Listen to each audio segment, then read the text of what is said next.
Good morning everyone, कैसे हो आप सब? आई होप आप सब अच्छे होंगे। हाल ही में हमारा जेबीटी का जो एंट्रेंस का एग्ज़ाम हुआ था उसका रिज़ल्ट आ चुका है। रिज़ल्ट बहुत ज़्यादा चौंकाने वाला रहा है क्योंकि बहुत ज़्यादा बच्चे फ़ेल हो चुके हैं इसमें और सिर्फ 2835 बच्चे ही उत्तीर्ण कर पाए हैं परीक्षा को। बाकी बच्चे फ़ेल हो चुके हैं जिसमें कि 888 बच्चे तो अनुपस्थित थे। जो रिज़ल्ट है वो काफ़ी ज़्यादा चौंकाने वाला रहा है, जिसके कारण जो हमारी कट ऑफ है बहुत ज़्यादा लो जा सकती है और मुझे लगता है कि आई थिंक 60 तक के बच्चों को तो पक्का ही हमारी जो गवर्नमेंट डाइट है उसमें सीट्स मिल जाएगी। हालाँकि ये और भी कम हो सकता है, मुझे लगता है 55 तक भी जा सकता है ये। और मुझे लगता है कि 55 तक के बच्चों को भी गवर्नमेंट सीट मिल सकती है। इसीलिए जो है, क्योंकि ये वाला जो रिज़ल्ट रहा है ये काफ़ी ज़्यादा जो है डाउन रहा है और मुझे नहीं लगता कि टॉप 10 में 90 वाले बच्चे आ पाएँगे। 1-2 बच्चे ही होंगे जो 90 वाले होंगे, बाकी सब थोड़े 80 और 70 वाले ज़्यादा बच्चे होंगे और 50 और 60 वाले तो और भी ज़्यादा बच्चे होंगे। जितना मुझे पता लगा है और मैंने रिसर्च की है उससे मुझे पता लगा है कि बहुत ही ज़्यादा बच्चे फ़ेल हो चुके हैं। मैं पिछले कल देख रही थी रिज़ल्ट जिन-जिन बच्चों के, तो मुझे ये पता लगा है कि बहुत ज़्यादा बच्चे फ़ेल हो चुके हैं और जो पास भी हुए हैं वो भी ज़्यादातर ऐसे 45, 55, 50, 60 इस तक बहुत ज़्यादा बच्चे हैं जो जिनके इसके बराबर मार्क्स आए हैं। 45 से 55 तक बहुत ज़्यादा बच्चे हैं जिनके मार्क्स आए हैं, बल्कि 55 से 60 तक भी बच्चे हैं पर थोड़े से कम हैं और 60 से 70 तक भी बच्चे हैं पर थोड़े से कम हैं। ज़्यादातर बच्चे 45 से 55 तक के बीच के ही हैं जिनके बहुत ज़्यादा मतलब एक जैसे मार्क्स आए हैं। इसके अलावा अगर मैं बात करूँ तो कट ऑफ बहुत ज़्यादा लो जाने वाली है क्योंकि 90 तक के बच्चे बहुत ज़्यादा कम हो गए और 80 तक के बच्चे भी कम हो गए। 70 तक के बच्चे हो सकते हैं थोड़े बहुत तो जो कि हो, क्योंकि मैंने रिज़ल्ट देखे थे जिसमें कि है कुछ बच्चे जिनके 70 से अप मार्क्स आ रहे हैं काफ़ी ज़्यादा। एंड उसके अलावा जो बच्चे हैं वो लो ही इस बार कट ऑफ जाएगी और मार्क्स भी काफ़ी ज़्यादा कम आए हैं। रीज़न यही था कि जो इस बार का जो एग्ज़ाम हुआ है वो काफ़ी ज़्यादा अनप्रिडिक्टेबल था और बहुत सारे क्वेश्चन ऐसे आए थे जो इससे पहले कभी भी नहीं आए थे। जैसे कि मैथमेटिक्स की बात करें, इससे पहले बहुत ज़्यादा इजी क्वेश्चन आते थे मैथमेटिक्स में और लगभग 5 सालों से वही क्वेश्चन आ रहे थे बार बार। बट इस बार क्या होता है कि इस बार जो क्वेश्चन है वो बहुत ही ज़्यादा अलग आ जाते हैं। आते वही क्वेश्चन ईजी होते हैं बट थोड़ा सा घुमा फिरा के क्वेश्चन आ जाते हैं जिससे कि बच्चा कन्फ्यूज़ हो सकता था और इसके लिए आपको बहुत ज़्यादा बेस क्लियर होना ज़रूरी है। अगर आपका बेस क्लियर है तो ही आप उस चीज़ों का आंसर दे सकते थे। बट क्योंकि जिन बच्चों का मैथ में अच्छा नहीं होगा, मतलब मैथ में वो अच्छे नहीं होंगे तो उनके लिए थोड़ी सी दिक्कत हो सकती थी इस एग्ज़ाम में। और बहुत सारे बच्चे ऐसे थे जो बोल रहे थे कि मैथ का थोड़ा सा अलग आया था। तो मैंने खुद भी एग्ज़ाम दिया है तो मुझे लगा है कि हाँ, बहुत ज़्यादा इजी क्वेश्चन थे जो नहीं आए हैं पर उतना ज़्यादा डिफ़िकल्ट भी नहीं था, थोड़ा सा एवरेज ही था। थोड़े से कुछ क्वेश्चन थे जो डिफ़िकल्ट में ले सकते हैं, 5-5 क्वेश्चन हर सेक्शन से थोड़े से डिफ़िकल्ट आए थे जो कि एकदम से आपको समझ नहीं आ सकते थे, धीरे-धीरे करके ही समझ आते।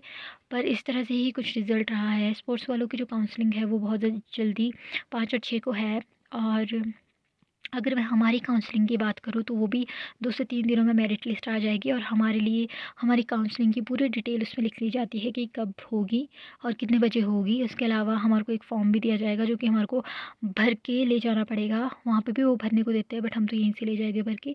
इसके अलावा आपको अपने सारे डॉक्यूमेंट ले जाने हैं, जो भी आपके उसमें जब आपके लिए नोटिफिकेशन आ जाएगी उसमें आपको बता दिया जाएगा कि कौन कौन से आपको डॉक्यूमेंट ले जाने हैं।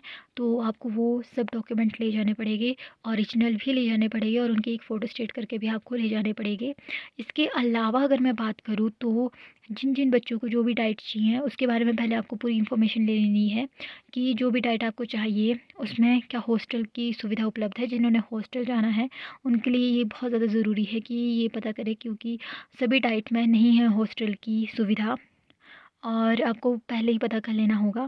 इसके अलावा आपको ये भी पता करना होगा कि वहाँ पे पढ़ाई कैसी है, क्योंकि पढ़ने का फ़ायदा तभी है जब पढ़ाई अच्छी हो। और आप सब तो टीचिंग की लाइन में जाना चाहते हो, तो टीचिंग की लाइन में जिसने भी जाना है उसके लिए नॉलेज बहुत ज़्यादा ज़रूरी है और टीचर अगर अच्छे हो तो आप बहुत ज़्यादा अच्छे से अच्छे मार्क्स ला सकते हो आगे। इसीलिए आपको पूरा पता करना है, जो भी डाइट आपने चुननी है उसको सोच समझ कर चुनना। हालाँकि मैं आपको लिंक दे दूँगी जिसमें कि हमारे मतलब डाइट के बारे में बता दिया गया है। डाइट वही रहती है, बस आपको उसके बारे में इंफॉर्मेशन लेनी पड़ेगी कि वहाँ पे टीचर कैसे है और क्या-क्या सिस्टम है, और फिर उस हिसाब से जो भी आपको सबसे बेस्ट लग रही है, उसकी तरफ आपको जाना है। इसके अलावा अपने सारे डॉक्यूमेंट अभी से तैयार कर लो, क्योंकि जो भी आपके लगते हैं वो सब आपको अपने पास रखने हैं। इसके अलावा अपनी जो फ़ोटो है वो भी आपको अपने साथ ले जानी पड़ेगी, छोटी-सी पासपोर्ट साइज़, क्योंकि वो भी वहाँ पे आपके लिए लगने वाली है, ऐसा नहीं कि उसको आप भूल गए। सबसे इम्पोर्टेंट है बोनाफाइड हिमाचली, जो कि आपको अपने साथ ले जाना है। आपके जो मार्क्स आए वो भी आपको अपने साथ ले जाने हैं, उसके फ़ोटो स्टेट करके, और आपका एडमिट कार्ड भी आपको अपने साथ ले जाना पड़ेगा फ़ोटो स्टेट करके। तो ये सब चीज़ें, कास्ट का सर्टिफिकेट अगर आपके पास है वो भी आपको ले जाना पड़ेगा। बोनाफाइड हिमाचली, जैसे कि मैंने कहा, 10th और +2 का सर्टिफिकेट भी आपको अपने साथ ले जाना पड़ेगा, और इनकी 2-2 कॉपियाँ रख लेना अपने पास, क्योंकि अगर एक में कोई दिक्कत भी हुई तो दूसरी आपके काम आ जाएगी, और इसके अलावा वो दूसरी आपकी कॉलेज में भी काम आ जाएगी, क्योंकि आपने इसके बाद कॉलेज में भी एडमिशन लेनी होगी। उस दिन आपको बता दिया जाएगा कि आपका कौन-सा कॉलेज आपके लिए अलॉट हुआ है, और कितने से कितने तारीख के बीच में आपको वहाँ पे एडमिशन लेनी है। तो सोच समझ कर डिसाइड करना कि आपने कौन से डाइट में जाना है, और उसकी पूरी इन्फॉर्मेशन ले लेना पहले, उसके बाद ही डाइट सिलेक्ट करना। इसके अलावा जो कट ऑफ है बहुत ज़्यादा लो जाने वाली, इसलिए डरने की बात नहीं है। जो बच्चे पास भी नहीं कर पाए हैं उनको भी डरने की बात नहीं है, क्योंकि इस बार जो हमारी प्राइवेट सीट है वो बहुत ज़्यादा खाली रहने वाली है। पिछली बार भी बहुत ज़्यादा खाली थी, इसीलिए जो बहुत सारे बच्चे पास नहीं हो पाए थे उनको भी वहाँ पे एडमिशन दे दी गई थी। तो इस बार तो और भी ज़्यादा खाली रहने वाली है, इस बार भी आपको एडमिशन दे दी जाएगी प्राइवेट कॉलेजेस में, तो आपको सेट नहीं होना है।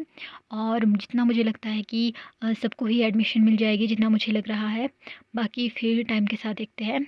कुछ दिनों बाद मेरिट लिस्ट आ जाएगी, फिर मैं आपको बता दूँगी कि आपने क्या-क्या ले जाना है, सारी इन्फॉर्मेशन आपको बता दूँगी, और देखते हैं कि इस बार क्या होता है।